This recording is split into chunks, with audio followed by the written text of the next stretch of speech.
Hi guys, it's me, ChazzaHD, and welcome to this Practice 2 watch-along for the 2019 Italian Grand Prix weekend, as the final race of the European season is now this weekend, and the weekend starts today, of course, and today we'll be watching along Practice 2 and seeing who does have the pace going into qualifying and the Grand Prix on Sunday. Hopefully you guys will join me today for this, and hopefully, no matter where you guys are in the world right now, hopefully you are having a good day. And hopefully today you will enjoy Practice 2 with me and with us today at Monza. But before I get into, of course, previewing the teams and how I think they're going to do, let me first go through the results of Practice 1. A Practice 1 session that was mostly wet and not really representative, especially if it's dry for the rest of the weekend. So, in Practice 1, it was Charles Leclerc in P1 from Carlos Sainz P2, and then Norris, Hamilton, Albon, Kvyat, Verstappen, Vettel, Bottas and Gasly. And then it was, Giovinazzi, Stroll, Ricciardo, Magnussen, Hulkenberg, Grosjean, Kubica, Russell, and then not completing a time because they both crashed out was Sergio Perez and Kimi Räikkönen. A bit surprising that those two crashed out considering that they're very consistent drivers, but there you go. But before Practice 2 gets underway in 28 minutes time, let me first get into the teams and how I think they are going to do today and what they're going to be doing in Practice 2. So let's start off with Mercedes. Now, when it comes to qualifying trim, if it is dry, they are not going to be able to compete with Ferrari. We absolutely know this. So, if it is dry in Practice 2, which I think it will be, and if it's dry for the race, then really today for Mercedes, it's about finding the right setup for the race, because they will be right there pace-wise with Ferrari on race day, but when it comes to qualifying or qualifying trim, they aren't going to be able to compete because they don't have the power, and Ferrari, their car is purposely, designed towards qualifying. So really today for them, Mercedes, it's about finding a setup. Hopefully from their point of view, they can find the right setup to take the fight to Ferrari on the Sunday. It will be interesting though to see if it is dry in Practice 2, the difference between the fastest Ferrari and the fastest Mercedes, because Ferrari are bringing the new Spec 3 power unit to this Grand Prix.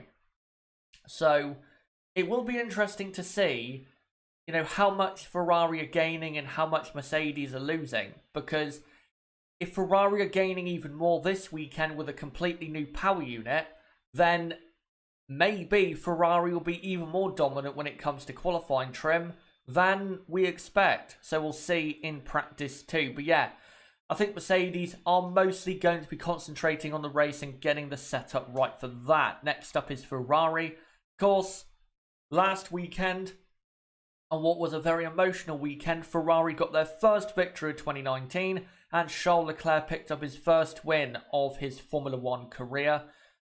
Coming to Monza, I think Charles Leclerc has to be the favourite because he has in qualifying been faster than Sebastian quite a few times in the last few races, and also Charles Leclerc is in better form than Sebastian Vettel and seems as though he's driving the car better than Vettel. And I think you can expect Charles Leclerc to be P1 in Practice 2 because the Ferrari is so quick in the dry when the fuel is taken out. For Ferrari, though, it's pretty simple. They've got to be 1 and 2 for basically the weekend if they can, the entire weekend, because they have such a quick car. And hopefully for their fans, and the Tifosi, and hopefully from their point of view, Ferrari can maintain that for the rest of the weekend and not make any errors or bottle it or anything like that. Because if Ferrari, like they did in Spa, they don't make an error, I think it really is Ferrari's, pole position on Saturday and race win on Sunday. It's theirs to lose. So they will be today, as long as there's no issues, P1 and P2. No doubt about it. The amount of power they have over everyone else is unbelievable. And also they do have a car that they've deliberately designed to be, to have less drag on the straights compared to Red Bull and Mercedes. So Ferrari are going to be very quick today. You can definitely guarantee that. Next up is Red Bull. Same for Mercedes, really, because they don't have the pace to compete with Ferrari and also Mercedes from a Red Bull point of view. They've got to concentrate on getting the race setup right and, figuring out how their race pace is going to be for Sunday, because Max Verstappen is guaranteed to start at the back because he's taking on the new Honda power unit that Albon took on at Spa. That's why Albon, of course, started at the back. So really, Red Bull's fight with one of their drivers is going to come from Albon, because Albon should, even though the Red Bull, of course, is lacking in straight line speed, the Red Bull should be in P5 with Alexander Albon. And of course, whatever Max Verstappen does today doesn't really mean anything in terms of, pace when it comes to qualifying, because he really is not going to be qualifying tomorrow. So for Red Bull, again, like Mercedes, they've just got to try and figure out how they can, make the best setup for the race, because I think that's really going to be the best part of their weekend, unless it rains, of course. But now, getting into the midfield, let's go to Renault. Renault and Spa had a very weird weekend. They were very quick in qualifying, but then in the race, even though at times their pace was good, and I know Daniel Ricciardo was put on a very bad tyre strategy, Renault's pace was not that good. It wasn't as good as it should have been at Spa. And coming to this weekend, it's a bit of a weird one for Renault, because I'm not sure yet if they're going to use the current new, spec of power unit or the old one. We don't know that yet, because the old power unit seems to be more reliable than the new one. That's why I think Renault did not run the new one at Spa. And pace-wise, I don't really know where Renault are going to be. I don't think Renault will be good this weekend, but I don't think they'll be absolutely terrible. I don't think they're going to be, say, like McLaren were this time last year. I don't think they're going to be that bad, but, they'll be in there, say, between P10 and P15. Nothing special. And yeah, Renault, this weekend, Renault have got to outscore Toro Rosso. That's one point I do want to make. They've got to outscore Toro Rosso, because in the last 3 races, Toro Rosso have outscored Renault, and of course Toro Rosso are in P5 in the Constructors and Renault are P6. So Renault have got to get a move on and get after Toro Rosso, because if they don't, then they will drop from P6 in the Constructors behind Racing Point and Alpha, without a doubt, because they seem to have a better car at the moment.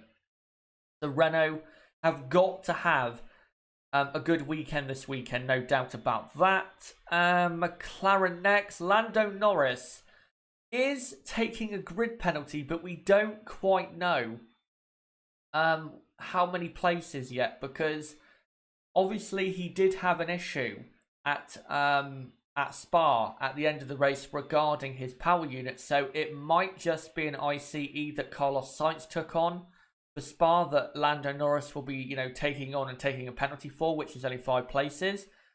But if he has to go for even more new components, then I think Lando will be starting at the back with Max Verstappen and Pierre Gasly. So for Norris, I'm not really sure what he can do today, because again, it doesn't really matter from his side. But for Carlos Sainz, he will probably be the lead driver for McLaren this weekend, and Carlos is actually not too bad at this circuit. McLaren, I don't think McLaren are going to be great this weekend. I think they'll probably be ahead of Renault, but I don't see them at the front of the midfield today or for the weekend. I just don't think they have enough power. They do have low drag, but they don't have enough power to be, say, as competitive as an Alfa Romeo or a Racing Point, or even maybe a Haas. So it will be a tough day today and a tough weekend for McLaren, but kind of the same with Renault. They'll be in there. They will be in there for sure. And you've definitely got to keep an eye out for them because they do have two very good drivers. Next up is Alfa Romeo. Alfa, I think this weekend will have a good weekend. Spa was not good in terms of the result. The pace of the car was very good, but the result was not. I think Alfa in qualifying trim, which we'll see soon in practice too, I think they will have a car that will definitely be a top 10 runner. And I think the same for the race pace as well that they'll do in the latter part of the session. So definitely, you know, Alfa Romeo are going to be looking strong, I think, for, you know, for practice too and for the weekend. They do have overall a nicely balanced car. Not only for this type of circuit, but really for any type of circuit. The Alfa has been, say, one of the top 5 cars in 2019. It has been a very consistent car most of the time, of course. So, yeah, Alfa, I think they will be up there, and I think Alfa will have a good weekend. Next up is Haas F1. Haas, coming to Monza, were not that confident because with their current aero spec, they claimed, and obviously they know more than me, that their current aero spec has too much drag. So even though they have a Ferrari power unit, which is the best in Formula 1 without a doubt, they can't utilise that as much as they, you know, really should do. So Haas, when it comes to, say, qualifying trim, I think Haas will probably be the same as Spa. They'll probably get a car into the top 10, but of course, when it comes to the race simulations later on, they will be terrible. But they're definitely not going to be, say, as good as Alfa Romeo. I think we can guarantee that. Alfa just do have a better car. They've had a better car for 95% of 2019. So that's one thing we can absolutely say. But Haas, they're not really going to be that great this weekend, as is the case with every weekend. If it does rain, then that will help them, I think, especially if it rains on race day. But I think for Haas, they're not going to be that good again. Next up is Toro Rosso. This man on screen, Pierre Gasly, is taking a grid penalty because he is, like what his teammate did in Spa, he's taking on a new Honda power unit. So Pierre Gasly is starting from the back, so he'll be looking to find a good race setup for race day. And for Kvyat, he will be trying to continue the point scoring for the Toro Rosso team. And I think the Toro Rosso car, it looks okay, you know, in, say, the one lap pace compared to other teams. But in race pace terms, Toro Rosso do have a very, very good car. So I think you won't see that much from them over a single lap in practice 2 today. But I think once we get the session over and we get to the race simulations and, you know, people start looking at them and looking at the pace, I think you will see that Toro Rosso do have a good car with fuel on board. So don't really expect Toro Rosso to be that great because, again, when it comes to single lap pace, they're not really ever that good. So yeah, don't expect them to be special. Next up is Racing Point. I know this picture is not a Racing Point, but is a poignant image that I think we all echo with our hearts. For Racing Point, I think they will be good this weekend. Sergio Perez has not started off the weekend well at all by crashing at the exit of the Ascari chicane. And that ripped off, the front wing, the rear wing, and a couple corners of the car. So, yeah, not great by Perez, but I think Racing Point and the boys at Racing Point, the boys and girls at Racing Point, will be able to rebuild that pretty soon. And, you know, once the car's on track and, you know, sticking to the track, I think it's a very quick car. And I think with the two drivers they have this weekend, or for this season rather, I think they're in for a good weekend. I really do. I think Racing Point could end up actually overtaking Renault in the Constructors by the end of this weekend because the Racing Point has definitely improved. There is no doubt about that whatsoever. It's about 3/4 of a second faster than it was, say, around Austria or Silverstone. It's a very quick car now compared to how it was, again, around Austria, Silverstone time. And they do have, most importantly, two drivers who are very good at this circuit. Sergio Perez, of course, finished on the podium here in 2012, and Perez has finished in the points here most times. So Perez is good at this circuit. And Lance Stroll, of course, is good here. In 2017, Lance was on the front row of the grid. Even though he didn't qualify there, he did start on the front row, and I think qualified in P4 in the wet, and went on to finish in the points. And last year for Williams, Stroll got into the top 10 in qualifying and finished in the top 10 in last year's Williams car, which you guys know was awful. So Lance is probably going to have, if the Racing Point stays reliable and has no problems at all, the Racing Point car with Stroll in it should be a very, very quick partnership. And the same with Sergio Perez. So definitely look out for Racing Point. I'm expecting a very strong weekend for Racing Point. And finally is Williams. Williams, it's actually funny. They've come out and said, I think, was it George Russell has come out and said at the head of this weekend that this race weekend will be their worst of the season. Now you guys may be thinking, well, that's not quite right. But he does have, well, not a theory, but an explanation as to why. And it is actually a sensible one. So basically, because Williams don't have enough downforce, they have a lot of drag on their car. So they can't really utilize the pace of the Mercedes power unit in a straight line because they're trying to make up for their lack of downforce with more drag. So Williams are not going to be good at all. They're going to be absolutely terrible. Don't expect Williams to do anything really today or this weekend or for the rest of the season because it's Williams. But guys, as we are now just over 10 minutes away from practice 2 getting underway, let me know in the live chat for the teams and drivers, what do you expect coming to practice 2 and who do you think will be quick and not so quick?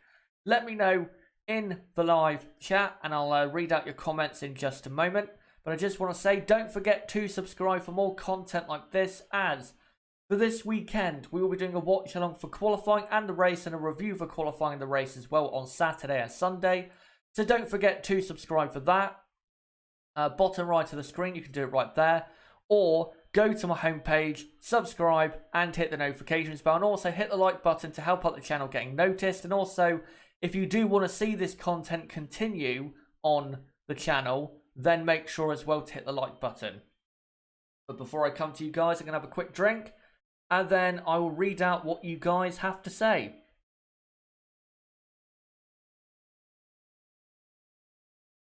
Right, so let's have a look. And also, move on to a new picture. There you go. Mercedes with the new Racing for Antoine sticker. Great to see. And in a moment, guys, I will show you the new Alfa Romeo livery. It's an interesting livery. It's not too different from the one they've ran in 2019. But yeah, we'll get to it in a moment. Right, let's see what you guys are saying. Nancy M, how's the throat? Better, thank you for asking. Mostly an F1 fan. Will it be raining again? There is rain forecast for the weekend, but we don't know when. It could come at any point. So who knows? It could rain in qualifying for a bit, could rain in the race for a bit. It's not the typical Italian Grand Prix weekend, put it that way. Normally when we come to Monza, it's hot and sunny. If you look at the races at this circuit in history's, the past, it's normally hot and sunny. But this weekend, it's probably going to be at best overcast. I don't think we're going to get a particularly hot or warm Italian Grand Prix. Henry Mole, apparently rain. There's an 80% chance of rain on Sunday at 3 p.m. 3 p.m. local time, I'm guessing, is what you are stating then. Of course, the race in Italy starts at 10 past 3 p.m. local time. So it would be great if we had rain, because I think we could have another surprise podium finish, because the Toro Rossos in practice won in the rain, looked pretty good. So did McLaren. So you never know. If it does rain, could have another epic race like we had at Hockenheim. Right, let's find some other comments here. Nib saying Haas have brought a new rear wing which will help. Yep, they have. It's very, very skinny. It's probably the skinniest rear wing I've seen from all the teams in practice one. So they're obviously trying to compensate with the drag problem they have by trimming the wings out, and that's the best they can do. For this weekend. High Hybrid says Monza is probably the last chance for Ferrari to have another victory. I would say yes. Because it's you're on throttle at Monza, or full throttle for 80% of the lap, 84% of the lap. If Ferrari don't win this weekend, it would be an absolute crying shame, because it's a home race. They have absolutely the best car suited for this circuit. If they don't win, then I don't really know what to say. But yeah, after this weekend, I don't see a circuit coming up that could possibly suit the Ferrari car enough through qualifying and the race for Ferrari to actually win. I know people will say Suzuka, but the first sector will kill that at Suzuka. Brazil, yes, the first and third sector is about power, but at altitude, in Sao Paulo or Interlagos, the power differences is not as big, and also the middle sector in Brazil is quite, say, aerodynamic. So yeah, Ferrari I don't think will do that well there, and then of course at the other races they are not going to win unless they get some luck. So yeah, if Ferrari don't win this weekend, I think that's it when it comes to race victories in 2019, and hopefully if they do or don't win this weekend, they start to fully concentrate on the 2020 car, because after this weekend, there's no real point pushing, massively hard at the final 7 races after this weekend. There really isn't. But let me move on to this picture. And there you go, there's the Alpha. So on the engine cover and the rear wing, they have the green and white of, course, the Italian flag. And of course, the red that they had on the car anyway is a part of the flag. So yeah, that's what they've gone for. It doesn't look too bad, this new livery. It's not great, but nothing terrible. It could be worse. I've seen worse special liveries than this one, I can tell you that. But let's see what you guys are saying in the chat. Mercedes great in the rain too, absolutely. E7 suspect, Ferrari have a shot in Russia and Abu Dhabi to win. No, they absolutely do not, because if you look at Russia, the second and third sector is all about downforce, and Ferrari don't have it. And it's especially in Russia about front downforce. If you don't have front downforce at Russia, then you're not going to do well. And at Abu Dhabi, even though the middle sector is all about power, the other 2 sectors, you do desperately need a good car, grip-wise, and Ferrari don't have that. They absolutely don't have that. So, yeah, if they don't win this weekend, as I've said, then it's curtains when it comes to race victories. Irvin Sezendorf, hi Chaz, hello to you, Irvin. He says Suzuka is a fast track too. Do Ferrari have a chance there? I think Ferrari have a chance of pole, but when it comes to race victories, I don't think so, because no matter what circuit it is, whether it suits Ferrari or it doesn't, Mercedes are going to have a faster car on the Sunday.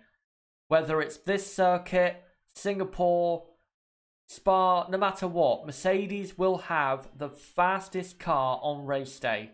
No doubt about it whatsoever.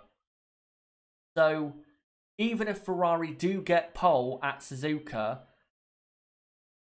it doesn't mean they're going to win. Because as we've seen with Ferrari, they tend to drop to their rivals about half a second when it comes to, you know, the difference between pacing, qualifying and the race, because they don't have the downforce to manage the tyres. And of course, in the race, when you take on heavier fuel, those corners that were fast in qualifying now become medium speed corners or slow corners, or even slower corners than the slow corners in qualifying.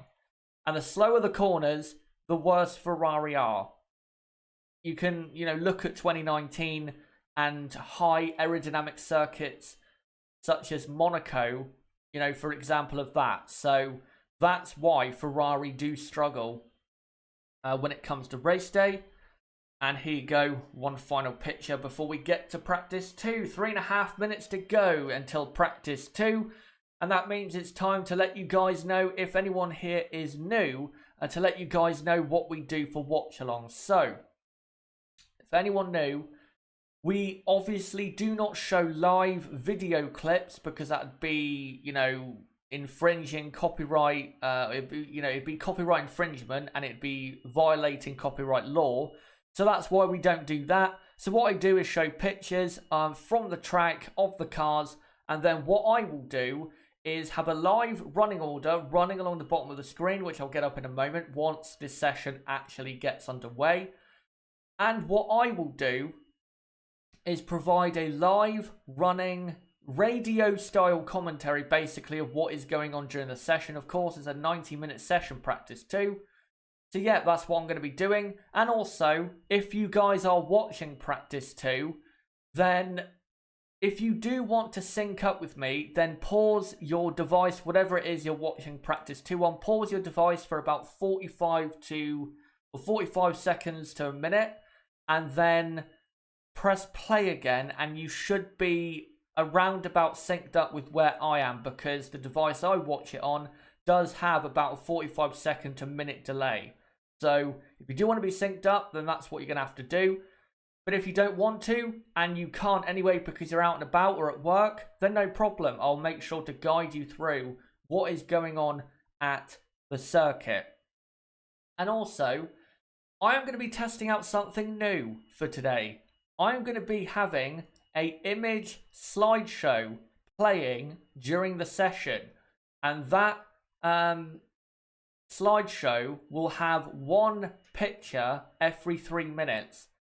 Why I'm doing this is because I don't want to have to keep going to Twitter to get pictures, and also I think, you know, the issues I have had with my computer has partly been because, you know, during the live streams I have to go to Twitter to, you know, get a picture of a car, but now I have them in a slideshow which I can show, and, you know, it will keep you guys who are watching entertained whilst the session is on. So I'm going to test it out today, and hopefully if it does work, then we'll keep with that until the end of the season. But yet, just under a minute to go until practice 2. And let me just quickly read out the chat. And as Nightbot is saying, yeah, we do have a delay, and that's basically because of my my Sky broadcast that I am watching it on does have that delay. So it's nothing that I'm purposely doing. It's just the only way I can actually watch Formula 1. As now, practice 2 is about to get underway, so let me get everything ready. So let me get the text ready. Remaining in FP2, and I'll get the timer ready as well. Of course, practice 2 is 1 hour and a half. And I'll get that timer up in a moment once the session actually does get underway. As on my TV, we're seeing Sebastian Vettel in the Ferrari. And the FIA race control just said that there is an 80% chance of rain for practice 2. So might be seeing a bit of a weird practice 2 today, kind of similar to Hungary. And of course, if you joined us for that, you'll remember that Hungary, the practice 2 in Hungary was quite interrupted by it being dry and then raining and then dry again and then raining again. So that might be the case today, but hopefully that rain does stay away, because I want to see in the dry who does have a quick car and who does not. As the Ferrari fans looking excited in the grandstand, and practice 2 is about to get underway in 5 seconds. And practice 2 is underway now. So there you go, hour and a half to go. And the first car on track is going to be a McLaren. And let me get the running order up. By the way, this running order is not the live running order. It is the running order of the last watch-along I did, which of course was qualifying at Spa. We of course didn't do a watch-along for the race for obvious reasons. So yeah, I'll update that once every driver has set their first time of the session. And we are getting a very busy circuit at the moment. And let me now go on to my image slideshow. And actually, let me just do one thing. And there you go, just trying to restart it. There you go. So that will play during the session and hopefully keep you guys entertained. By the way, don't worry, the stream is not ending. That's just the next picture after this. As on circuit, we have Charles Leclerc in the Ferrari on the hard compound tyres at the Della Rosia chicane. I love the names, by the way, of the corners at Monza. I love circuits that actually have corner names, not, you know, turn 1, turn 2, turn 3 and the rest. Great to have that. As we have the 2 Ferraris coming through second Lesmo. And they're currently weaving around, warming up the tyres, getting ready to set a lap in a moment.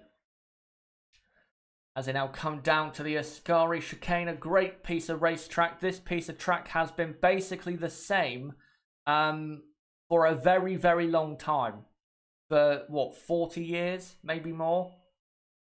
And here comes Valtteri Bottas on the medium compound down to turn 1.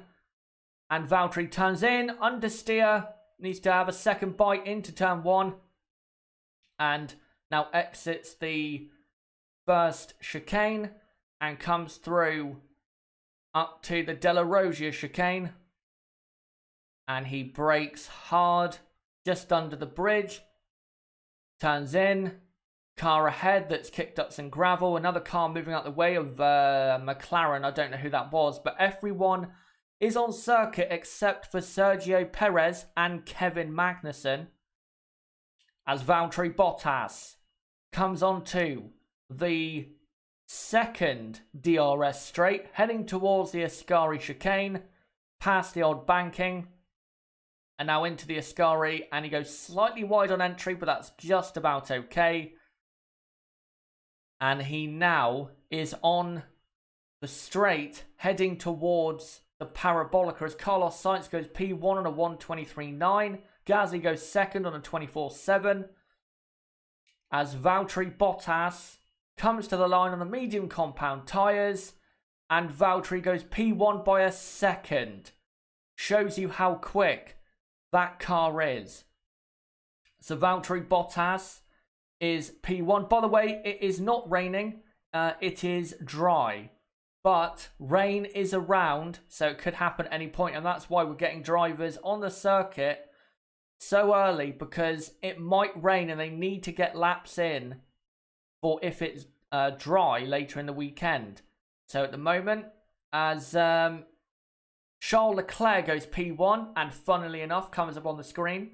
Charles Leclerc P1. Now, Bottas second. Vettel has popped into third. Now, Lewis Hamilton goes P1 by half a tenth on a 122.4. As Perez is now on the circuit on an outlap. So his car is rebuilt, of course. But at the moment, it's Hamilton, Leclerc, Bottas, Vettel, Albon, Sainz, Ricciardo, Kvyat, Stroll, Gasly, Giovinazzi, Russell and Kubica. Hulkenberg now goes P7. Max Verstappen goes P4. Lots of traffic on the entry into the Ascari chicane. Toro Rosso's, Williams's, and a racing point of Sergio Perez. Here is Kimi Raikkonen on the hard compound tyres, turning into the Ascari. And now exits the Ascari. Car looked pretty good to me through the chicane. As now Raikkonen has slight traffic on the inside, but that won't affect him. Turns into the Parabolica. And he will get a slight tow from the Williams ahead. And he comes to the line, does Kimi on the hard compound tyre, and go P10. So we only need 3 more lap times, and we will have all 20 times on the board, and then I will update the running order. So Lando Norris, for some reason, has pitted and has not set a time. Perez is currently on his first lap, and Magnussen has come out of the pits onto the track and is currently on an outlap. As Carlos Sainz on the medium compound tyre comes down to the end of the middle sector and to the Ascari chicane and is looking good so far lap time wise. And he exits the Ascari and now heads down to the Parabolica as he passes a slow Red Bull on the inside.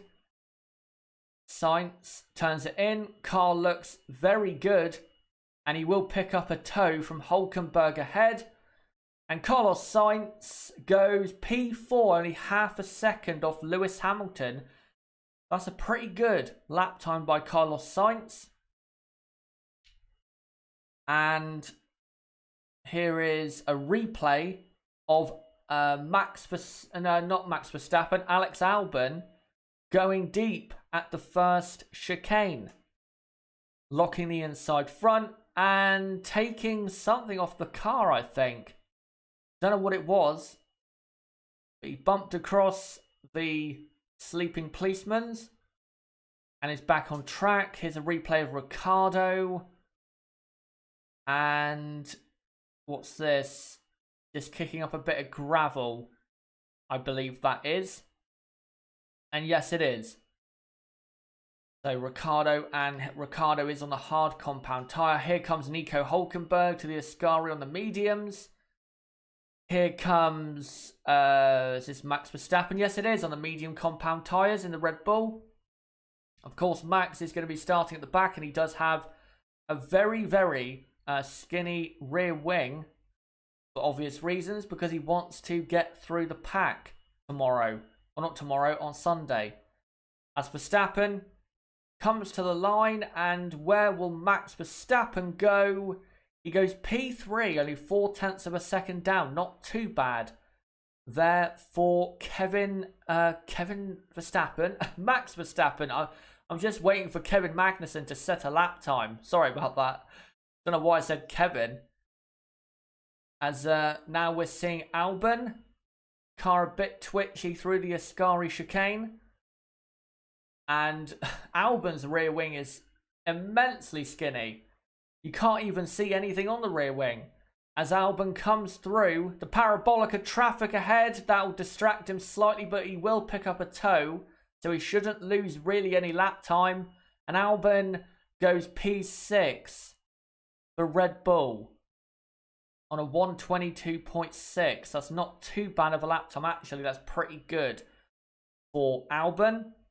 And here is now a replay of Kimi Raikkonen at the first chicane, doing the same thing, I guess, as Albon, yet locking the inside front and going over the chicane. let me just see. Has everyone set a time so far? I don't think so, but I think we'll get to that point in just a moment. As we're continuously seeing replays of Kimi going across the first chicane, and now a replay of Kevin Magnussen kicking up some gravel on the exit of the Della Rosia chicane. That's the second chicane, of course. Just ahead of Kimi Räikkönen. And yet Magnussen has set a lap time. So, let me update the running order as Daniel Ricciardo on the hard compound tyres is doing another lap. So it is Lewis Hamilton in P1. Sebastian Vettel just went P2. Max Verstappen is P3. Charles Leclerc is P4. And then Valtteri Bottas is in P5 as Daniel Ricciardo comes to the line. Where will he go? P8. Pretty good for Ricciardo, that.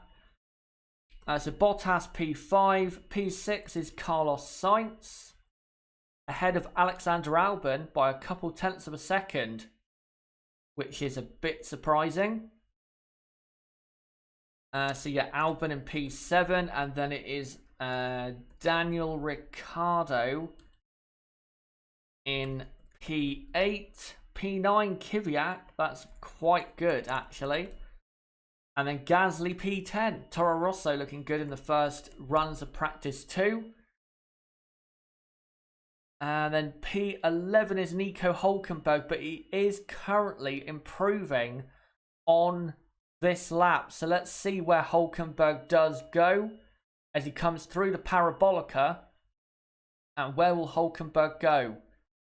As he now comes to the line. And Hülkenberg goes up to P9 ahead of Kvyat and Gasly. So Hülkenberg is now 9th. Daniel Kvyat is 10th. As on the TV, we're seeing now the special advisor to Renault, Alain Prost. Gasly he was actually 11th, but Lance Stroll has gone up to P10. And then it is Kvyat P11 and Gasly P12. But Sergio Perez is improving on his lap. So let's see where Sergio Perez will go. Perez comes to the line, and where does he go? He goes P10. So he now replaces Lance Stroll in P10. So Stroll back to P11. And then it is Kvyat and Gasly in 12th and 13th. And then after that, I'm not quite sure, because for some reason FOM have decided to hide the running order, and now they haven't. So after that, it's then Romain Grosjean in 14th, and then Giovinazzi 15th. Kimi Räikkönen is 16th, and yeah, rain is absolutely on its way. It is absolutely on its way, looking at that angle. Kubica is 17th, as we're seeing a replay of Valtteri Bottas at the first chicane, and he doesn't even try to turn in and goes down the escape road. And then goes through the double chicane of bollards. And so does Sergio Perez, but he actually tried to turn in. And yet, it's now starting to rain, I believe. So that, for the dry running, might be it. But Kubica is 17th, and it is Russell 18th. And then Magnussen in 19th. And Lando Norris is 20th. And if it does rain now and it doesn't stop, then Lando will end up in 20th place.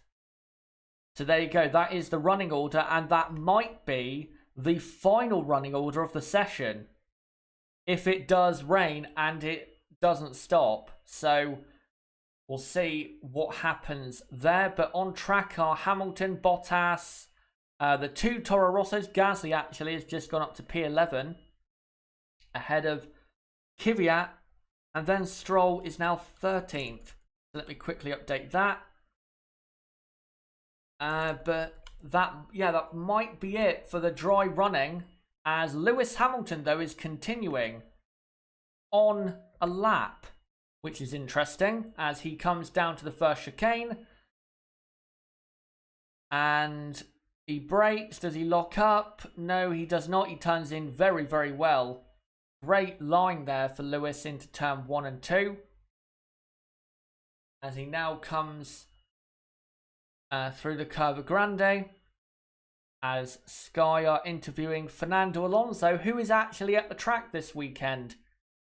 And of course, he is a McLaren ambassador.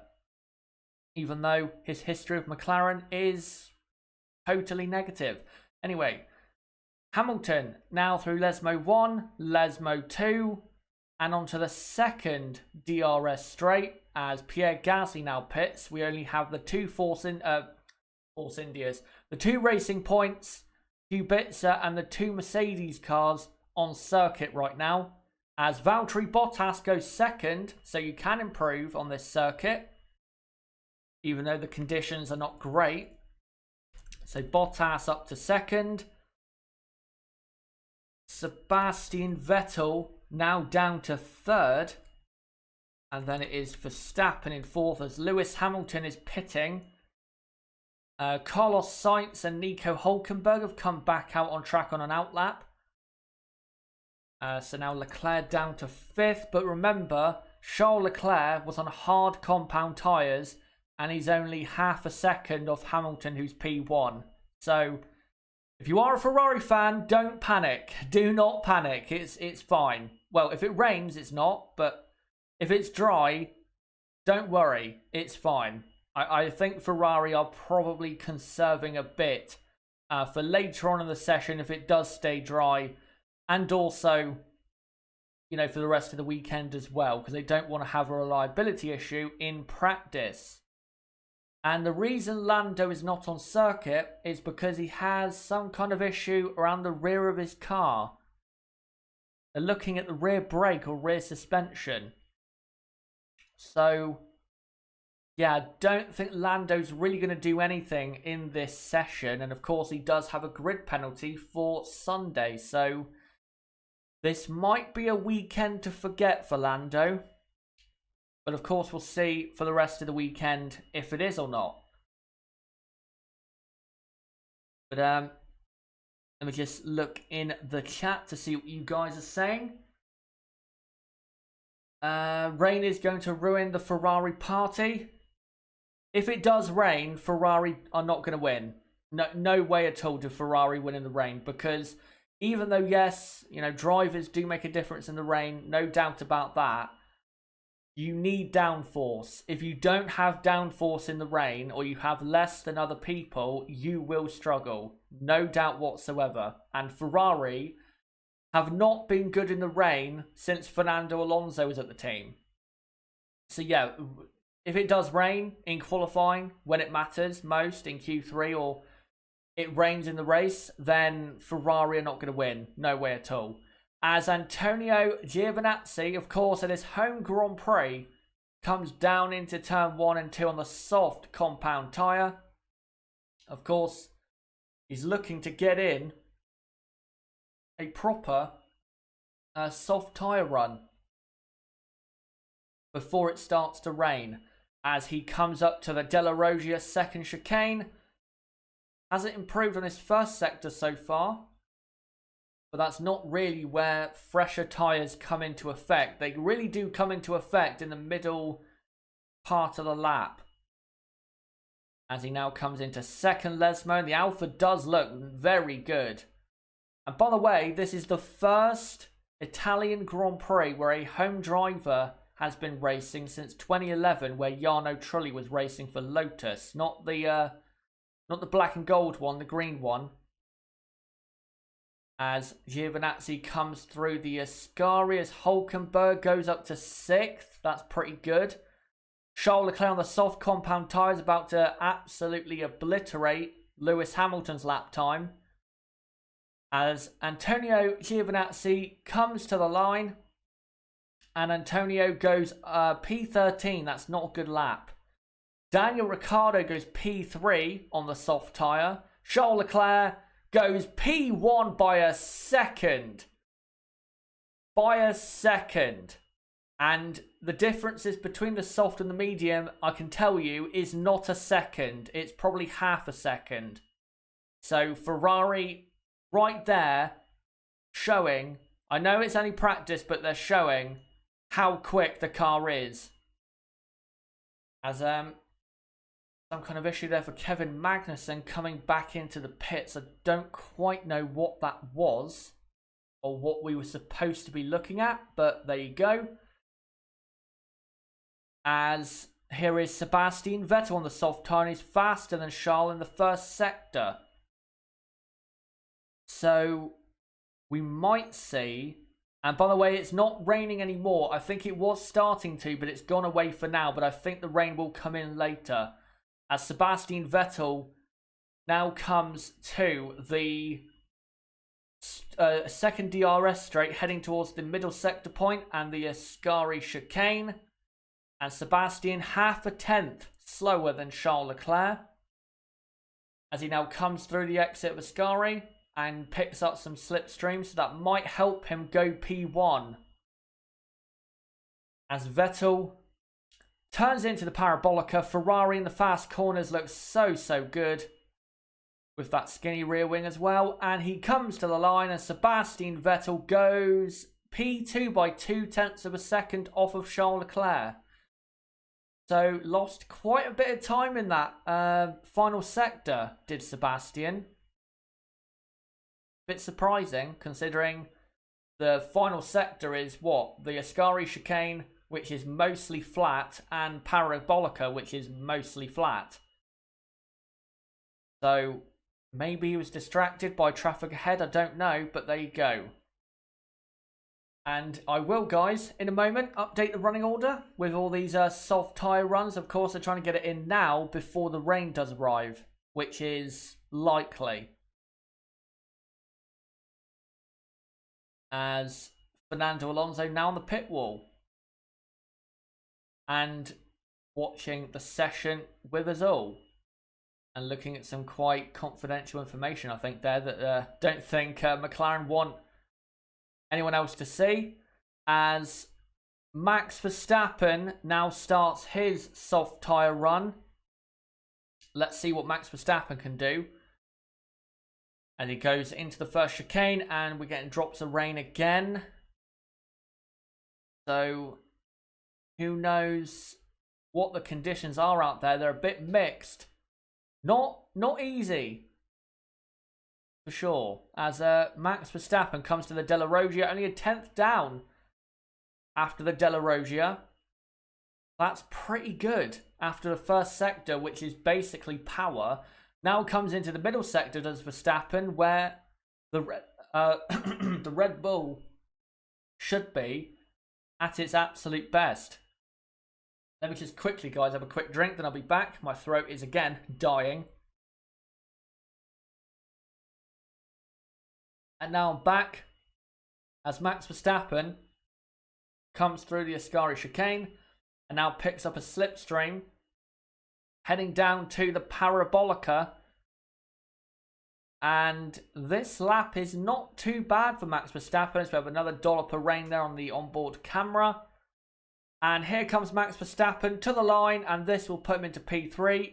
And yes, it does. And he's only 0.4 off, so that's quite impressive by Max Verstappen. And now he lets through another driver. So let me quickly update some of the order as Alexander Albon goes up to P6. As again, Leclerc is P1, Vettel P2, Lewis Hamilton is in P3, P4 is Valtteri, oh no, P3 is Max Verstappen, sorry about that. Max Verstappen is P3, and then it is Hamilton and Bottas in 4th and 5th. Hamilton and Bottas, though, have not gone out on the soft tyres as of yet. As Russell starts his soft tyre run. My throat, for some reason, is cutting out quite a bit. Don't know why. Bottas 5th, and then it's Albon in 6th. Grosjean is up to 7th, and now we go away from Monza on Sky F1 to an ad break, which is enormously frustrating. So I'll leave the order as it is, and then when we come back, I will update it. But let me just quickly, guys, whilst we're on an ad break, clear my throat, and then I'll be back in a moment.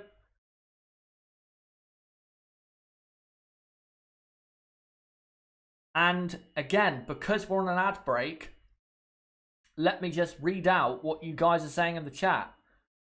Philip the Titan, great to see you, mate. He says rain in 15 minutes. Maybe not 15 minutes. I'd say probably half an hour by the looks of it. Yeah, probably half an hour, I'd say, till rain. Maybe 20 minutes, who knows? But I don't think it will be quite that soon. Right. Let me take a look at the live chat. No Way says yes, Max will be at the back / end of the grid, and we'll have no problems with the start, I hope. Well, because he's starting at the back, there's no point of him at the first corner on race day being overly aggressive, because what does he have to gain from doing that? I think he did have something partially to gain by dive bombing Kimi Räikkönen at turn 1 at Spa. But, you know, if you're starting at the back, when you're normally up in P4 and P5 at the start of a Grand Prix in that car, there's no point, you know, trying to climb, you know, 7 positions by the first corner, because, you know, that first chicane and first 2 chicanes really at this circuit, you know, when the start of the race does occur, it's very, very tough. It is very, very tough because, you know, it's hard enough, those chicanes, to get through one at a time. To get through, you know, side by side or sometimes even 3 wide is a pretty hard thing to do. So if Max stays slightly cautious on the first lap on Sunday, he should make it through the first lap and should end up coming through to finish probably in P5 if he can make his way through the field as quickly as possible. Hope for some torrential rain in the race to spice it up. We all do. Whenever it rains in Formula 1, we get a great race. That's basically the case with every single Grand Prix where it has rained. And of course, look at Hockenheim, where we had probably one of the best races, if not the best race in the history of Formula 1. So, you know, if it does rain, expect another classic. And the last time it rained on race day at this circuit was 2008, where, of course, Sebastian Vettel, at 21 years old, won in a Toro Rosso. So, yeah, rain is preferred, I think, for us. And now we come back from the ad break, and now I can see who is in what position, as now it's starting to rain. Yeah, it's raining officially at the circuit. So, Philip, you are right. It was going to rain that soon. And now the cars will come back into the pits. And now I can update the running order. So, it's Leclerc, Vettel, Verstappen, Albon P4. That's pretty good by Albon. Pretty good lap time by Alexander Albon as well. Nice to see there for Alex. Hamilton is P5. And then Bottas P6. Pierre Gasly P7 in the Toro Rosso. That's a great time. And a great run for Pierre. Grosjean is 8th. Ricciardo is 9th. And yet it's not raining. It's absolutely throwing it down. There is no way we're going to get dry running for the rest of practice 2, and we have an hour to go. So yeah, if we get any more running, it will be wet running. So yeah, Grosjean is 8th, Ricciardo 9th. Ricciardo, though, 9th on the medium compound tyre. So very good run there for Daniel Ricciardo. Very good run. Probably the best run of any midfield driver. Or midfield car, rather. Of course, he's not a midfield driver, but you know what I mean. Kvyat 10th. That's good for him. Hulkenberg is in P11. P12 is Carlos Sainz. P13 is Kevin Magnussen, who has not really had a great session. He hasn't had enough time to really go out there and set lap times. Kimi Raikkonen is P14. P15 is Sergio Perez. And then it's Antonio Giovinazzi in 16th. 17th is Stroll. And then it's Kubica, Russell and Norris. At the back, let me just update that for you guys watching. So Kubica 18th. Russell is 19th. And then Norris at the back. And I believe that will remain the order for the rest of practice 2. Unless it does somehow, some way, dry up. Henry Watzel, Saturday Ferrari will get a front row lockout for sure. If it's dry, absolutely. 1,000,000%, 1,000,000,000,000% Ferrari will get the front row if it's dry. If it rains, I don't think they get pole. I don't think they do. I don't think they have enough grip, especially in the middle sector, to be able to do it. Of course, they do have two very good drivers, but you can only do so much with a car that aerodynamically is poor and not really that good in the wet. So, yeah, if it does rain, then I don't think so. But if it's dry, absolutely, I agree. They will get the front row lockout. Philip says, told you, mate, I love you no matter what. Mostly an F1 fan. Look on the bright side. Compromised practice running equals unpredictable race. Sometimes it does. Sometimes it does.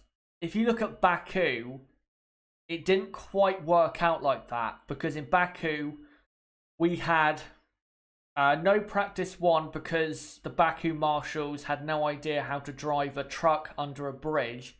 Practice 2 had like 2 or 3 red flags. And then qualifying, we had plenty of red flags, and qualifying at Baku seemed to go on forever. And then that led into a race where the drivers had not really practiced enough for, but it didn't lead to a great race. Baku wasn't that bad. It was a meh kind of race, Baku. But yeah, most of the time when we don't have, say, a solid run of practice, then yeah, we do get a good Grand Prix, but not all the time. Because yeah, Baku was a great example of that. But another great example of not having, say, a smooth running for practice and having a great Grand Prix. The most recent example is last year's United States Grand Prix, where the teams and drivers knew it'd be dry for Saturday and Sunday, and Friday was a washout. So the only session they had to practice was practice 3. And, that did lead, absolutely, to a great race at Kota. Right, let me look at some other comments here. Henry Mole, Ferrari P1 and P2 at the start. Finish will be a different story. Most likely, yes. But I will say, if Lewis Hamilton is not the lead Mercedes driver, or the lead driver taking the fight to Ferrari, then I think Ferrari will absolutely, get a 1-2 in the race. Again, though, only if it does remain fully dry and Ferrari don't bottle it. Because I think Lewis Hamilton is probably the main candidate by quite a bit to take the fight to Ferrari on race day, as all the drivers are on or in the pits. And well, will they come out again on wet tyres, on intermediate tyres? Who knows? If it is confirmed going to rain later in the weekend, then it wouldn't do them any harm, I think, in getting out there and doing some practice in the wet. Because, again, if it does rain in qualifying, if it rains on race day, then if they do have that extra practice, that will help them have a better result. You know, if you have more practice than other people at a certain track condition, that will help you a lot compared to your main rival. So it wouldn't be too bad of a thing if some teams got out there to do some practice. But let me look at some other comments here. Is Hamilton on circuit now? Well, no one is on the circuit now because it is raining, and of course the running so far has been in the dry. So yeah, Lewis Hamilton in the pits with everyone else, but hopefully he will be coming back out soon on wet tyres like everyone else. And it would be good to see, actually, some drivers out on circuit to keep us entertained for the next 55 minutes. As we're currently looking at gravel on the exit of the second chicane that drivers have kicked up. Drivers like Daniel Ricciardo, Kevin Magnussen, and also that is from earlier sessions as well, because at the exit of the Della Rosia, you've got to have your car as wide as possible without actually getting into the gravel. So that's why drivers do go out there. They're not, trying to crash out. They're actually trying to, go as fast as they can on the exit and use as much racetrack as, of course, as they can. As we are currently on my TV anyway, looking at Lewis Hamilton, who is still in the car. Right, let's look at the comments then. Now we have a not a delay in practice, but a stoppage. Finley says, asks, who will be most likely to replace Vettel at Ferrari? He says, Daniel Kvyat. I see what you mean, because Kvyat has been, I think, pretty good this season, and he has, a working relationship with Ferrari. Obviously, he was a test and development driver for Ferrari in 2018, and I think that did help as a red flag has come out for some reason. Don't know why. Session red flagged. Of course, the timer keeps running, but red flag has come out, so no one can come out onto the track anyway. Don't know why that is. And yeah, Kvyat being the test and development driver for Ferrari in 2018, I think definitely did help. I think the red flag is for that gravel on the exit of the second chicane. We, of course, had a red flag for this at Hockenheim in 2018. You may think it's ridiculous, but if you drive on top of gravel, it's not going to be quick and you might actually spin out. And, of course, you want to remove anything that can cause a crash. But I don't think Kvyat would be in line for a Ferrari drive unless he has an absolutely incredible next, 18 months. If he does, of course, stay at Toro Rosso. If he goes to Red Bull, then a Ferrari drive is completely, out of possibility. It won't happen. For me, the person likely to replace Sebastian Vettel because of his contract ending at a certain time, and with the way the team is going in terms of, I think, building around Charles Leclerc, I think that Sebastian Vettel's replacement, if Sebastian, say, leaves at the end of 2020, I think his replacement will be Daniel Ricciardo, because Ricciardo has definitely talked to Ferrari before about a seat. He does speak Italian, because of course he is, I think, part Italian, and also he drove for Toro Rosso. And Charles Leclerc and Daniel Ricciardo get on very, very well. So it's a match made in heaven, I think, for F1 fans and maybe Ferrari. I mean, to be honest, the current Ferrari lineup for me is fine. Leclerc and Vettel. And I don't think necessarily they have to replace Sebastian Vettel if, Sebastian now does accept that he is no longer the number one driver at Ferrari. And by the way, Sebastian is not the number one driver at Ferrari anymore. No way at all. Ferrari cannot come out and keep saying Sebastian is the number one. He is not. He is not the number one driver. It's equal at Ferrari. You can guarantee that because, yeah, Sebastian, up until France, I'd say, was better than Charles. But since Austria, I think Charles has been quite clearly the better driver. So for me, it's absolutely, and it should be, absolutely equal at the Ferrari team. Right, let me look at some other comments here. Someone saying Ricciardo is too old. Well, if you keep Sebastian Vettel, then you're keeping a driver who's, older than Ricciardo. So there's that as well. But I don't think Ferrari have to go for a young driver. I mean, if you look at the history of Ferrari, most of the time they do go for old, experienced racing drivers. Yes, they've gone for Charles Leclerc, but that is only because Charles Leclerc was so exceedingly good in the Sauber in 2018 that they had to put him in the Ferrari. So that's why Charles is in a Ferrari, and that's why Kimi Räikkönen is in the Alfa Romeo. But if you look at the history of Ferrari again, they most of the time will go for a racing driver who is either at their peak or just coming down from their peak. They don't really that much go for a driver who is, young.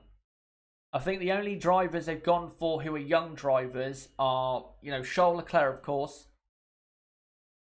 I think you can probably say Felipe Massa, but I think Felipe, when he came to Ferrari in 2006, was in his prime. Jean Alesi, I think, when he was hired to Ferrari, he was a young driver, so you can count that. And Gerhard Berger, in terms of F1 experience, Gerhard was very green. So I think you can count that as well. And when I say Gerhard Berger, I of course mean when he went to Ferrari in 1987, not 1993. But yeah, most of the time Ferrari will go for an experienced driver. Unless that young driver is so good, they have to put him in the car. And I just saw someone say about Mick Schumacher. Now with Mick, I think Mick, I think it's a weird one with Mick. It's a very weird situation because he does, of course, have an advantage over every other young driver of being Michael Schumacher's son. And that really does play for quite a bit for, certain preferences, let's say, that he has got in terms of favourability. But the thing is, Mick is not ready for Formula 1 for 2020. I think Mick can be ready in 2021 for Formula 1, but he won't be going to Ferrari. No way about that. If Mick comes into Formula 1, he will go to Alfa Romeo to replace probably Giovinazzi if Kimi Räikkönen doesn't retire. But if Kimi does retire, then it will be for Kimi. And then, of course, Kimi will retire from Formula 1 unless he wants to continue at another team. But if you were to ask me, what are the chances of Mick Schumacher driving for Ferrari, I don't believe they're very good. I think, honestly, 15% at most is his chance of driving for Ferrari. I think him getting to Formula 1, I think, will probably happen if he does improve in 2020 in F2 and actually competes for the F2 title. But going to Ferrari, I just don't see it. I don't see it. He has to really have a great run at Alfa Romeo if he does get to Formula 1. But of course, we'll have to see if he ever does get there. Let me look at some other comments. Aitken should join Formula One. I don't think so. I don't think he is quite good enough yet to be in Formula One. The only drivers that I think are good enough to be in Formula One from F2, considering the certain situations they're in terms of what academy they're a part of, or if they're a reserve driver or whatever, is Nicholas Latifi, who I believe will be in the Williams for 2020 because he does have quite a bit of money and he is a good driver. He's currently second in the F2 title race. But also, Nick de Vries. Nick de Vries is absolutely ready for Formula One. All he needs and really deserves is a chance. And I think if Hülkenberg doesn't go to Haas, then I think Haas should go for Nick de Vries because I think that guy is absolutely ready for Formula One. And I think, you know what? He probably could be quite a good driver in Formula One and be around for quite a few years. I think Nick is a good racing driver. He has been for quite a time. It has took time for him to become the driver he has become, say compared to drivers like Russell and Norris. But I think de Vries absolutely is now ready for Formula One. He's experienced enough. He's had enough success. And if he does win the F2 championship, which I think he will, because I think he's leading that championship by 40 points or something, then I think he will get into Formula One, or he at least deserves to get into Formula One, because I think he is a very good racing driver. By the way, amongst all the chatter, I just want to remind you guys that there is no one on circuit because it is wet. So don't think that I'm just bypassing over drivers on circuit. I'm doing this discussion or talk because there is no one on circuit. Saying that though, we've got a car coming out and it is Romain Grosjean in the Haas F1 car on, I think, soft tyres. Is that soft tyres? I think it is. And I think it stopped raining and the track has dried out. And here comes the other Haas of Kevin Magnussen with 44 minutes to go, of course, in practice 2. So, is he on soft tyres? Yes, he is. So it is dry now, after it stopped raining, unless the two Haas drivers believe it is too wet. We'll have to see. Looks pretty wet in the second chicane. As just seeing there on the TV, a weather radar, as now Lewis Hamilton and Valtteri Bottas are out on circuit. So is Lance Stroll in the Racing Point. Yellow flag in sector 1 for some reason. Now it's green. So someone has probably gone straight on at the first chicane. Let me just look at the comments quickly before we get into some more lap times, possibly. Crystal Racing saying... Crystal Racing saying, you're right, his name should not get him to F1, but he will because of his marketing power. I believe you're responding to someone who probably brought up something about Mick Schumacher, possibly. Let me just take a look. Yeah, Gross H saying Mick is a Schumacher, doesn't justify anything.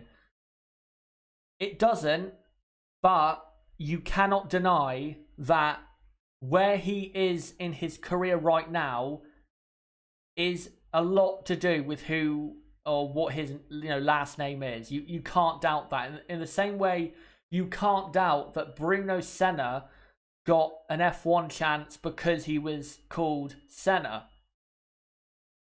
And the same with Jean Alesi's son in F2, Giuliano Alesi.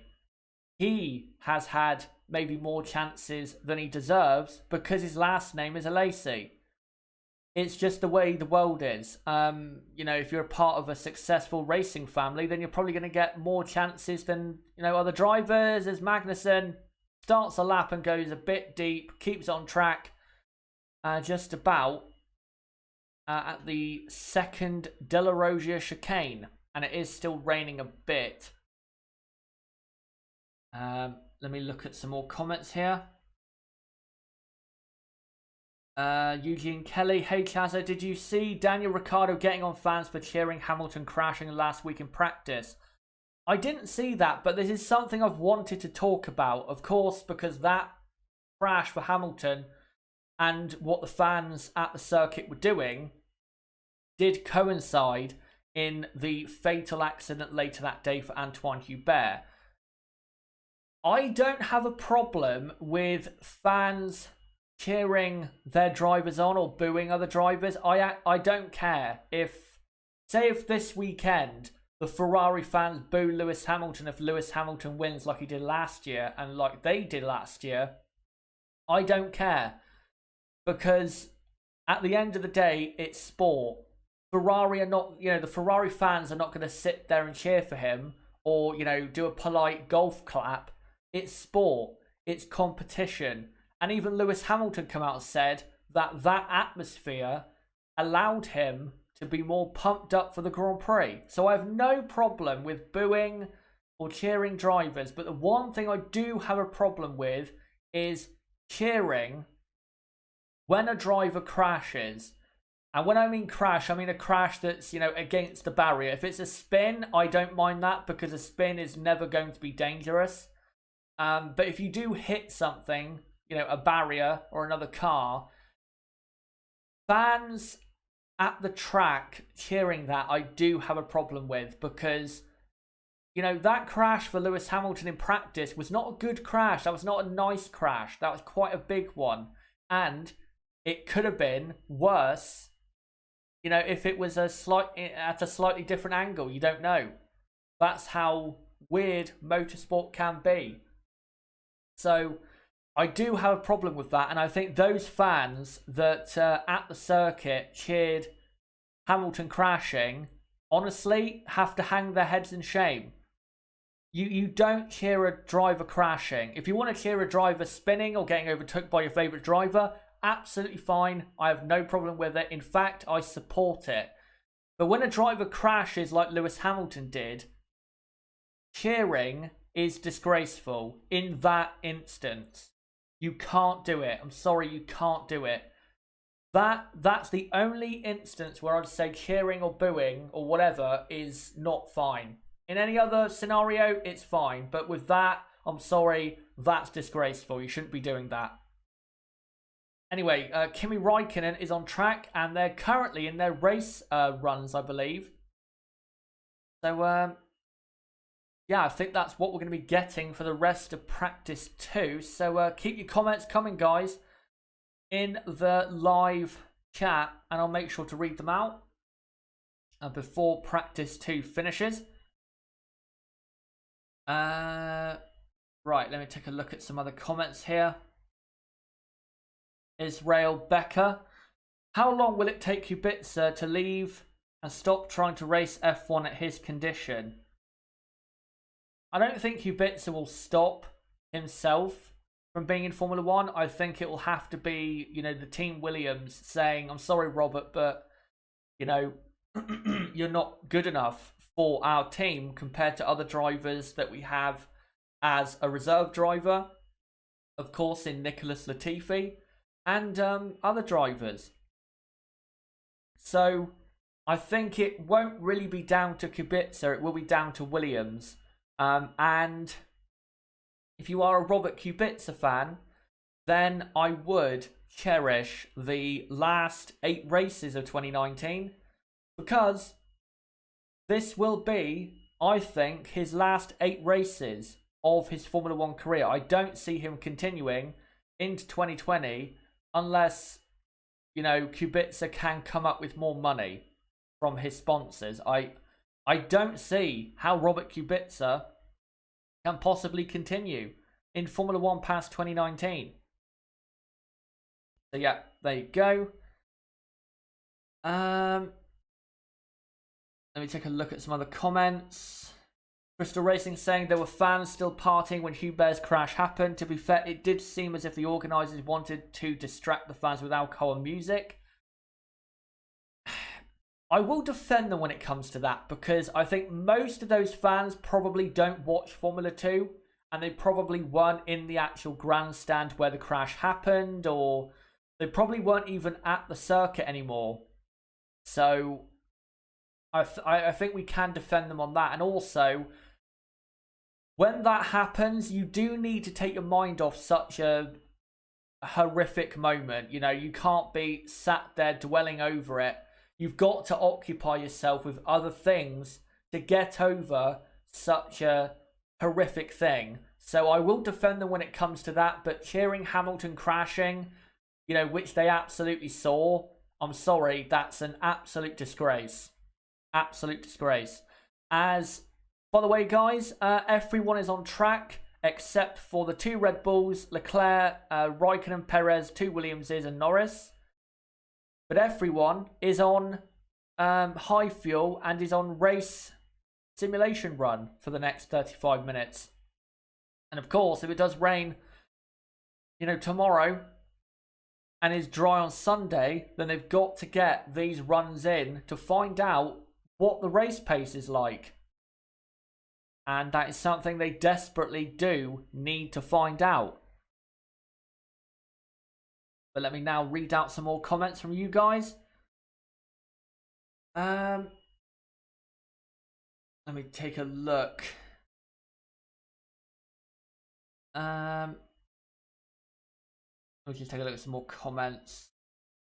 Ace Ray says it all started with Vettel crashing last year and the fans laughing. This year Hamilton crashed but people laughs. I disagree, because Vettel's crashes were not, you know, against the barrier crashes really, and they weren't big crashes. You know, his Hockenheim error, he barely touched the wall. Monza, he spun. It's not really a crash. You can't really call a spin a crash. What else was there? Suzuka, spin. USA, spin. Bahrain, spin. Silverstone was a crash, but I don't think the Silverstone fans, to me, if you go back and listen to the fans when that crash happened between Sebastian Vettel and Max Verstappen, I don't believe the fans were cheering. I think they were going, oh, like that. I don't think they were going, you know, yes, get in there or anything like that. It was more of a, oh, that was a big one. So I don't really think you can compare it, because Vettel most of the time spins. He doesn't really crash because he's good enough not to end up in a barrier plenty of times, unlike other drivers in the Formula 1 world.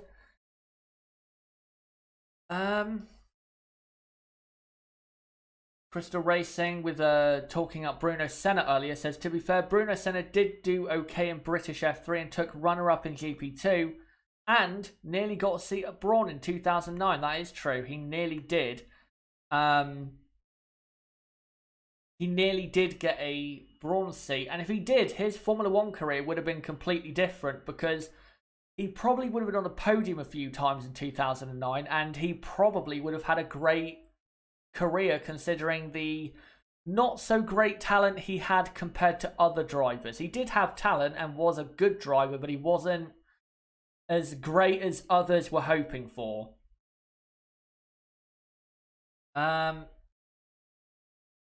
Nib saying, Chaz, think they were talking about Germany in particular when there was cheering off the crash. That's when we kind of first heard it.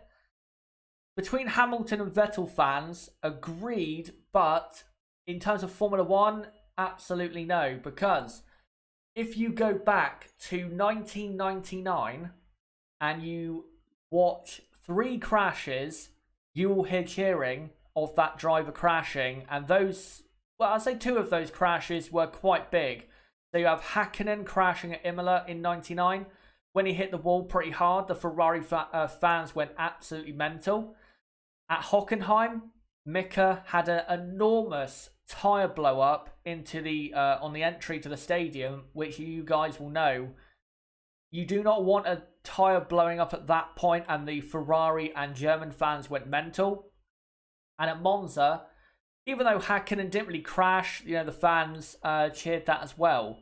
But I think, you know, cheering that spin at Monza for Hakkinen was fine, because it wasn't, you know, wasn't that harmful. It was a small spin that put him in the gravel. But yeah, this cheering when drivers crash out has been around for quite a long time. I'd say at least 20 years, maybe 25 or 30 years. And now, on track, by the way, we have Lewis Hamilton and Valtteri Bottas on soft compound tyres on proper quali sim laps.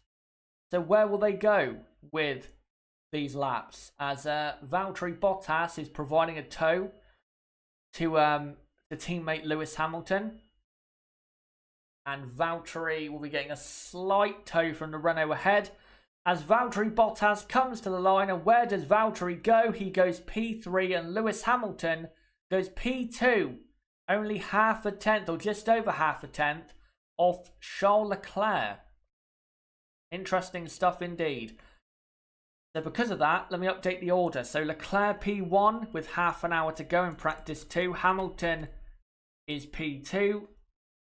Sebastian Vettel is P3 as Charles Leclerc is on the soft tyres. I don't know if he's on a quali run.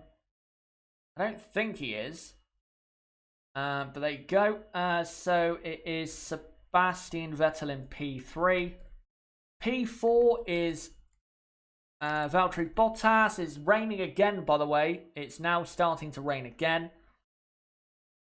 P5 is Max Verstappen, and then 6th is Alexander Albon. I've seen a replay here of Lewis Hamilton at the Della Rosia, and I think he's going to do what most drivers have done and kick up some gravel on the exit. Yes, he does. And then, yeah, Verstappen 5th, Albon 6th, and Gasly in 7th. What a surprise. Gasly, pretty close to replacement Albon, only half a second off in a car that's, what, a second slower? Yeah, pretty good there for Pierre Gasly. But let me look at the chat to see what you guys are saying. And Nib saying, of course, not talking about all time, but just in the first time in a bit. Yeah, it is true. We have only started to hear it more recently, but again, it has been around for quite a bit of time. It's not a new thing in Formula One. It's been around since at least the 1980s, maybe even the 1970s. As Charles Leclerc is on a soft tyre run, but I don't believe it's a qualifying trim run. No, it's not. It's a race run for Charles Leclerc. Let me look at some other comments here. Eric says Ferrari will top during practice and quali section, but from Sunday on it will be Hamilton and Bottas 1-2. If the Ferrari race pace is a lot worse than predicted, it is possible. But also, if it does rain on race day, then it also is possible. As Charles Leclerc is now on the pit straight and continuing his race simulations. Let me look at some other comments here. See what you guys are saying.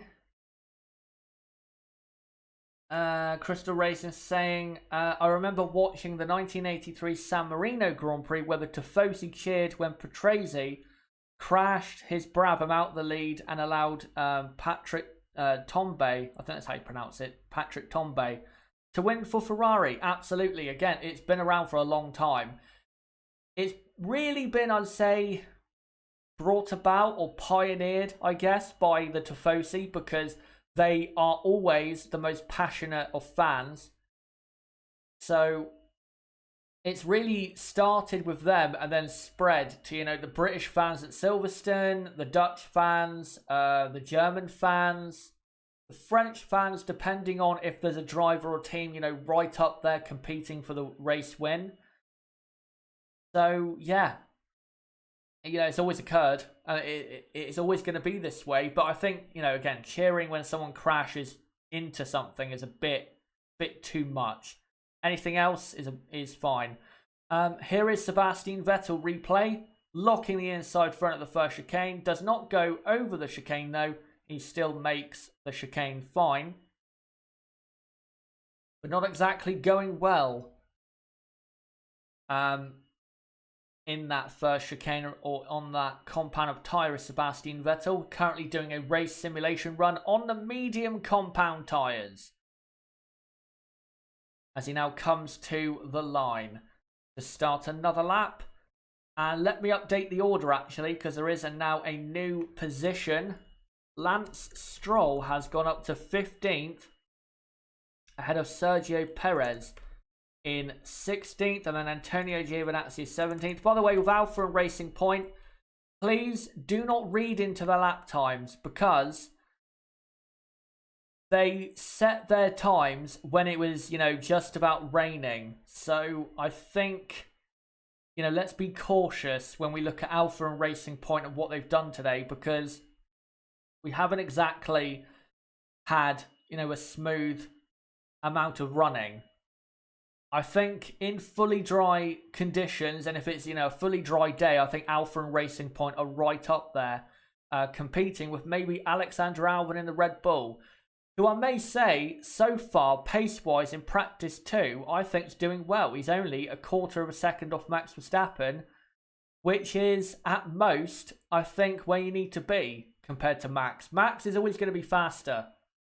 What you've got to do, if you are his teammate, is be not too far away, and being a quarter of a second off, I think, is, fine for Albon. It's a good pace from Albon. Good to see. As Vettel continues on his race simulation, going down into turn 1. As now everyone is on track except for Hamilton, Bottas, Stroll, Kubica. Well, Kubica is now on track, and Norris. So only 4 cars in the pit lane, 16 cars on circuit. As Pierre Gasly is currently on a race run on the soft tyres in the Toro Rosso. Of course, Pierre starting at the back for Sunday's race because he has taken on the new Honda Power Unit, and so is Max Verstappen. But pace-wise, looking good for Gasly. He might be able to come through the field a bit on race day if he can maintain this sort of pace. As he's now got a Ferrari behind him of Charles Leclerc, who is also doing a race run on the soft compound tyre, and Leclerc will go down the inside of Gasly, his good friend, and overtakes. Let me just quickly, guys, have a drink, because again, my throat is seizing up, and yeah, I'll clear my throat as well, and then I'll be back to you guys in the comments.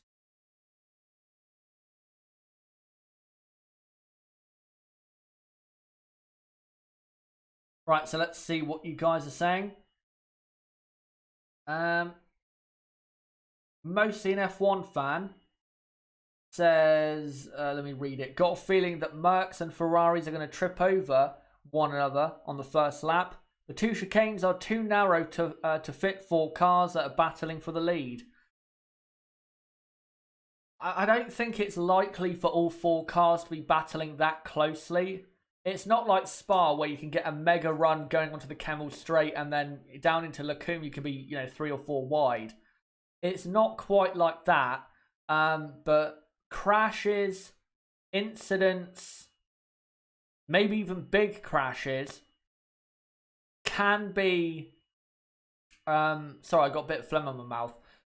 Can be quite common at this racetrack on race day, because again, as I said earlier, it's difficult enough trying to go through the first and second chicane by yourself.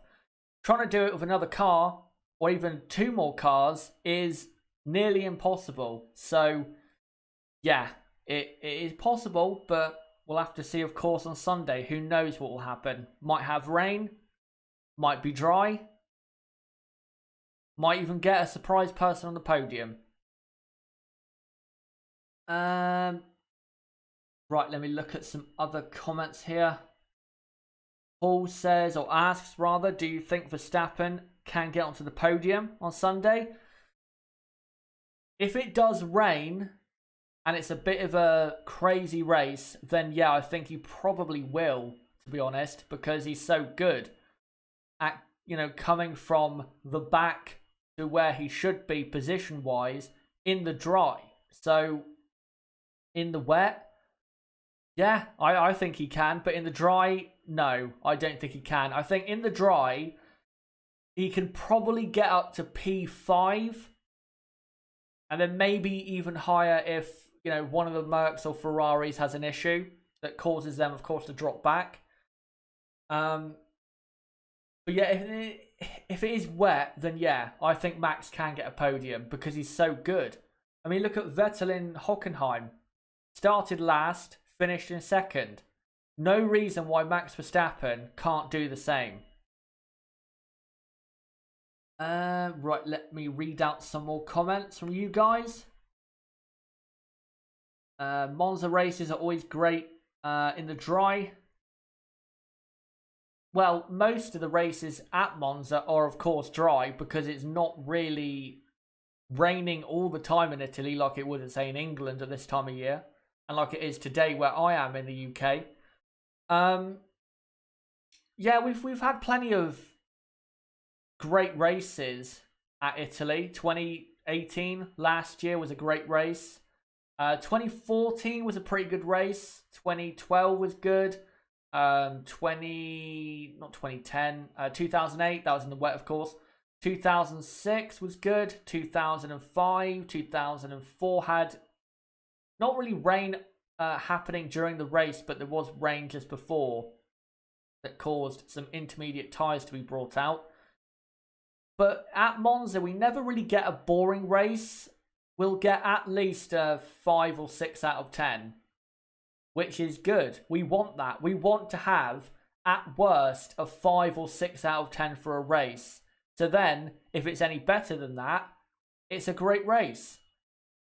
You know, and then we can have, you know, great fun, of course, on the Sunday. But guys, before I read out any more comments, I just want to say, don't forget to subscribe for more content like this, as I will be doing a watch along for qualifying and the race on Saturday and Sunday respectively, and also a review of qualifying and the race on Saturday and Sunday respectively. So don't forget to subscribe for that. Bottom right of the screen, you can do it right there, or click on my channel name, go to the homepage and subscribe and hit the notifications bell. And also, as Lewis Hamilton goes deep at the first chicane, I think that's Lewis Hamilton. Is it? No, Valtteri Bottas. Sorry, not Lewis Hamilton. And he's picked something up on his floor as well, something yellow that fell off the Red Bull earlier of Albon. But yeah, and also don't forget to hit the like button, as that does help out the channel. And also, if you want to see this content continue, then hitting the like button does help show that you want to see this content continue.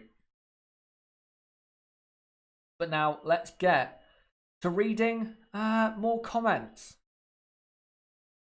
Evidence. Reba, do you think Hamilton can win the race? On what conditions and strategy, if possible, this can happen? Right, well, let's go through it. We got enough time, so let's go through it. We've got 18 minutes to go until the end of practice 2. So, in the dry, if he can, he has to try and get ahead of one of the Ferrari cars by the end of the first lap and make sure he doesn't get overtook, you know, straight away in the slipstream. If he can get into P2, then that's a very good start for him, because then he can start to go after whoever is leading the race in a Ferrari. When it comes to the dry, I think the best thing for Mercedes to do is, again, if they are in second place behind, say, Charles Leclerc, what they need to do is save their tyres, gently close up to Leclerc, and then once Leclerc pits, for about 4 or 5 laps, stay out longer for about 4 or 5 laps, but push as hard as possible to try and gain time on Leclerc on the overcut. And then if that doesn't work, you then have fresh tyres to play with, and then you can go after Leclerc on fresh tyres and go for the race win. And I think strategy-wise, that is probably the best way for Mercedes to do it. In the wet, simply just drive, you know, the best you can for the two drivers, and I think they will win the race. Simple. Because in the wet, that Mercedes car is very, very good.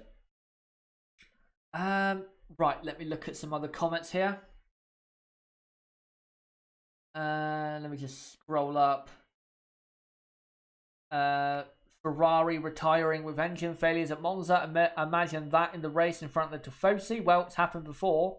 In 19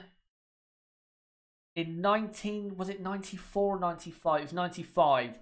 In 1995, Ferrari were leading 1 and 2, Berger in P1 and Alesi in P2, and the most crazy turn of events happened. So Berger retired because the TV pod camera from a car ahead that he was trying to lap, or I think it might have been John Alesi who had not pitted yet or something like that. Or maybe Alesi was ahead because of the pit stop phase or something like that. Alesi's onboard camera fell off and broke Gerhard Berger's suspension. It fell off, bounced towards his suspension, went right through it and completely broke it, and Berger was out of second place. Jean Alesi then continued for another 20 laps, and with about 10 laps to go, whilst leading by a country mile, his engine failed. And then that allowed, of course, Johnny Herbert to take a famous victory for Benetton ahead of, who was it? Hakkinen and Frentzen, I believe, and then Blundell in fourth or something like that. So yeah, it's happened before, and there's no reason why it can't happen again. It is Ferrari at the end of the day. Yes, they did win at Spa, but that's probably the first weekend of 2019 where they've not bottled it. So again, it can happen. It really can happen. Yeah, for Crystal Racing asking, why is it called Nightbot? It's whoever created it just decided to call it Nightbot for some reason. Let me look at some other comments here. Paul says, sounds like the Honda engine is working well for Red Bull. It is. It is working well. It's not as powerful as Red Bull would have wanted by this point of the season, I think. I think they probably would have wanted to have been a bit closer to, say, Mercedes in terms of power. But it's good. It is good. I think they're ahead of Renault when it comes to power. It's still close between Honda and Renault, but I think Honda are ahead. And if Honda, continue to improve and do Red Bull, I'm telling you, for 2020, Red Bull, Honda, and Verstappen is quite a formidable partnership. I'll leave it at that. As a replay of Alexander Albon, who, funnily enough, on the slideshow is on the screen, getting a bit close to a McLaren car ahead, then goes straight off the circuit. Let me just adjust this picture if I can. Just leave it like that.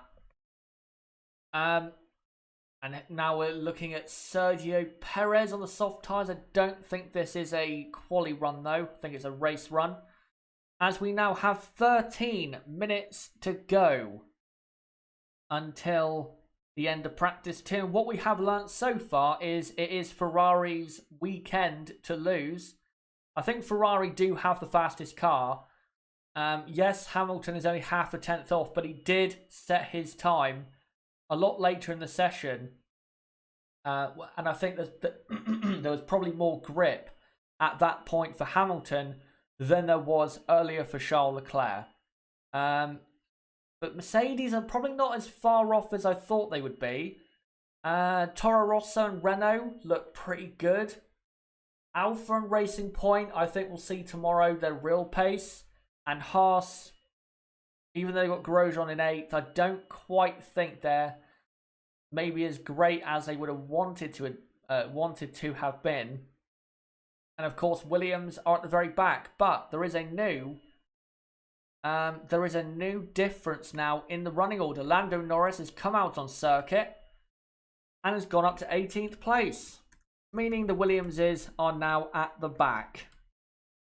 As we now have just under 12 minutes left in the session. Yeah, Kubica 19th, Russell 20th. So there you go. And let me read out some more comments. And let me just take a look.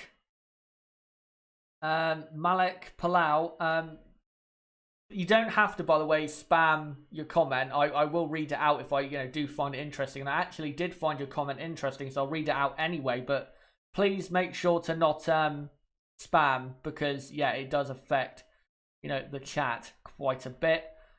Let me just see what he's saying. Nico Rosberg is entitled to his own opinion. Verstappen hates to be criticised.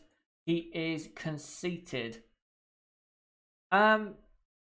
Nico is entitled to his own opinion, like we all are. And it doesn't matter if you're a racing driver or not. We are all entitled to our opinion when it comes to Formula One. Just because you're a driver or not, it doesn't make you any more worthy of an opinion than anyone else, in my opinion. If you watch Formula One consistently, then you deserve an opinion on Formula One. So there you go. And yeah, he is entitled to his own opinion. But Max Verstappen is also entitled to his opinion that Nico Rosberg is whatever he said he was. I can't actually remember what he said, but Max Verstappen is also entitled to snap back, like we all are. If someone criticizes you, then you're entitled to respond, like we all are.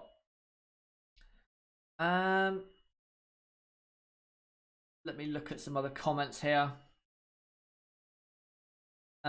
Stephen Mooney says, I'm glad Albon is doing well. He's a fast and mature driver. Hopefully Red Bull will give him a platform to improve. Well, he's had a good start pace-wise. He's actually just about, I'd say, at most, close enough to Verstappen to be good enough. I said with Gasly, when he was at Red Bull, if Gasly is within a quarter of a second or 0.3 of a second of Max Verstappen, then he's doing enough. But Gasly, of course, wasn't doing enough because he wasn't within that lap time. He was half a second or more most of the time behind Max Verstappen. And with Albon, as long as he's within 2.5 to 0.3 of a second, then he's doing fine.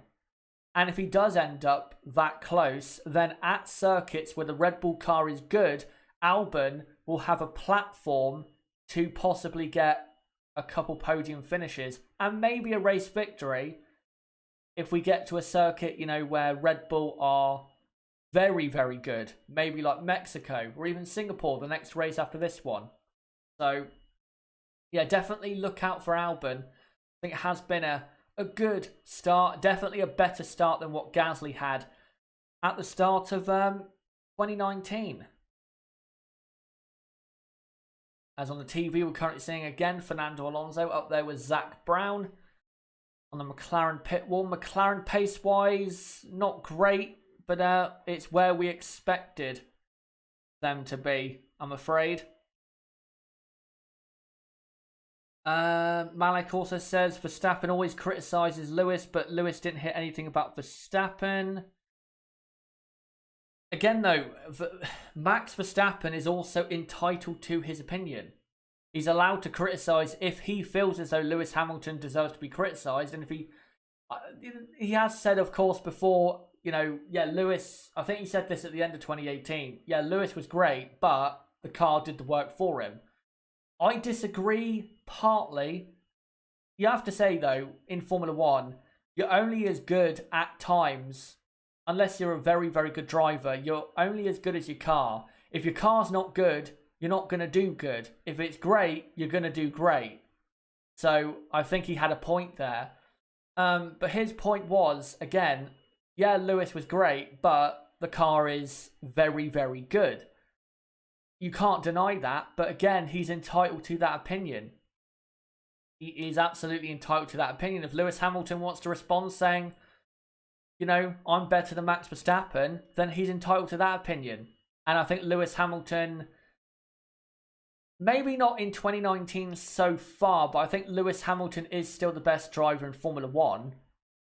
So he'd be right in saying that, in my opinion. It's all about opinions, They're all entitled to say it. Maybe not insult one another, which I don't think anyone has really done.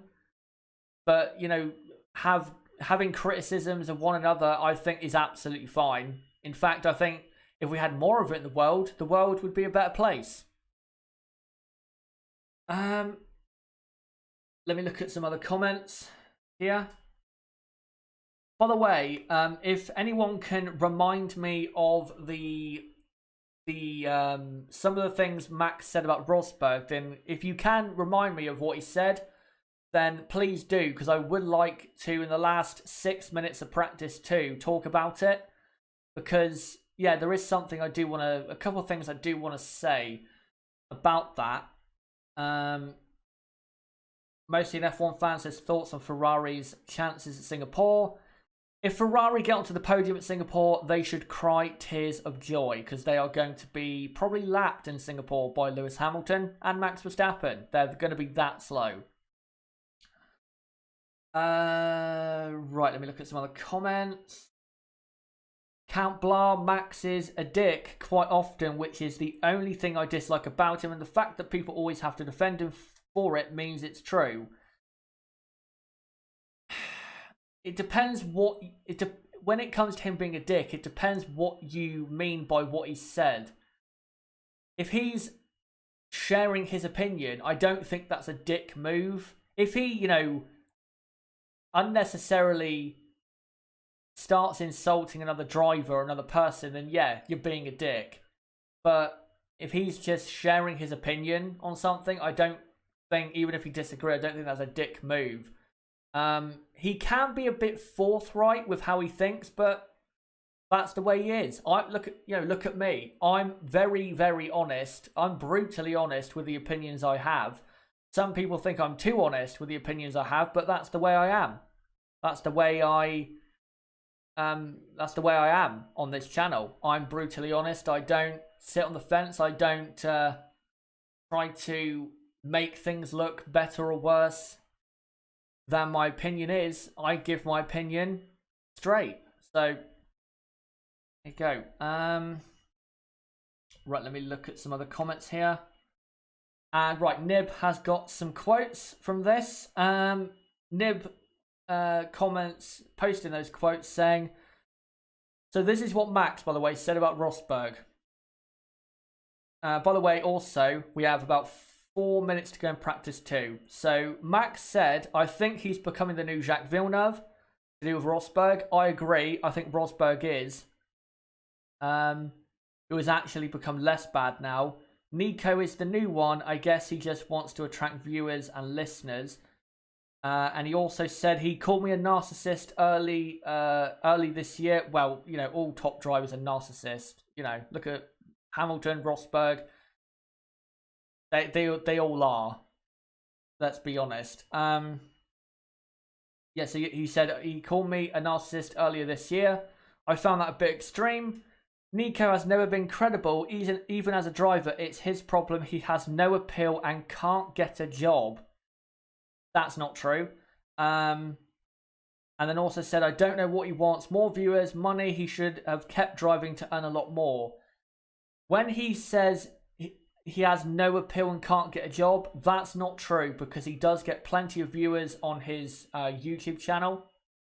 And he actually does work for Sky F1 and RTL on TV. So that's not true. He does have a job. His YouTube channel is not really a job for him, because he doesn't have to do it, but he does, you know, work on TV, so that technically does count. When he says he wasn't credible as a driver, I do kind of disagree. I think Nico was a good driver. I don't think Nico was ever great. I don't think Nico was ever, say, consistently better than Lewis Hamilton or on Lewis Hamilton's level. Again, I still maintain the view that Nico was lucky to win the World Championship in 2016. Because if Lewis had the same reliability as Nico, I think Lewis wins the championship. Simple. So maybe that's what he's referencing, but I agree 50-50 with what Max has said. Some of it is a bit too harsh, but you know, there's parts of it where it is true. Like, he is becoming the new Jacques Villeneuve, where he is saying some stuff that is a bit, just a bit not right, a bit hypocritical. For example, I think he said, I don't know if it was post Hockenheim or in the Hockenheim weekend, but Nico Rosberg came out and said that Ocon was going to Mercedes, and then of course he went to Renault, and then he was celebrating that. He was saying Max Verstappen is the best driver in Formula 1 right now, and then he started criticising him for Spa. I think Max does deserve some criticism for his dive on Raikkonen, but not as much as other people are trying with Max Verstappen. And also, one thing I will say, I'm not trying to insinuate anything. You can take it how it is, but it is funny that Nico Rosberg retired from Formula 1 to spend time with his family, but in the last year or so, he has been at nearly every race weekend. Now, I know being a driver at a race weekend is quite a bit different to, working on TV, but he's still there.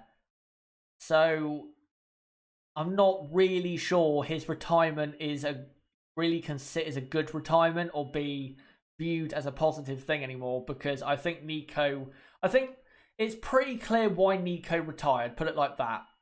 As the session is now over at Monza, as the drivers now coming to the end of their final lap. So let me just put the text up here.